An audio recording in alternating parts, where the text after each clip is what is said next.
Kumekucha. Jamani, watu wanasema mazoezi ni afya, mazuri kwa moyo, mazuri kwa kupunguza kitambi. Lakini ukimwambia mtu twende jogging, anakwambia tena, anabadilisha na sauti kama mtu mzito hivi. Bana, leo siwezi, kesho labda, au mwezi unaokuja. Na pia anatetemeka kama ana baridi hivi. Lakini hebu sema tu sentensi moja, tena moja tu, ambayo inazungumza hivi: mazoezi yanaongeza nguvu za kiume. Wazimu ghafla, watu wanatoka hata waliokuwa wamelala, sijui wamelala wapi.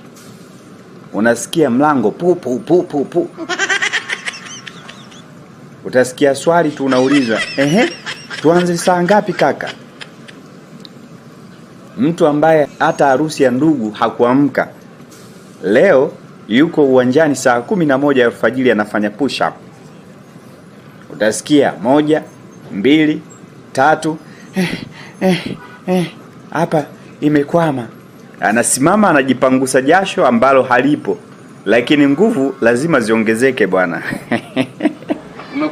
Kumekucha. Na sio wanaume tu. Ukimwambia dada mazoezi yanafanya shepu itembee line, ndugu yangu, jimu inafurika kama kuna ugawaji bure wa mafuta ya kupikia. Utasikia tu, coach, leo tuna squat ngapi? Acha nifanye mpaka nikae kama nimesahau kitu chini. Anashuka squat hadi karibu aanguke. Lakini shepu lazima iungane tu.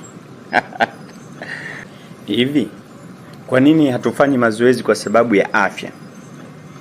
Hatufanyi mazoezi kwa sababu ya kuishi miaka mingi? Hatufanyi mazoezi kwa sababu ya moyo? Hapana, lazima usikie maneno yenye motisha ya ghafla. Ndugu, ukikimbia kilomita 3 unakuwa kama simba. Simba? Basi na ngoja nini?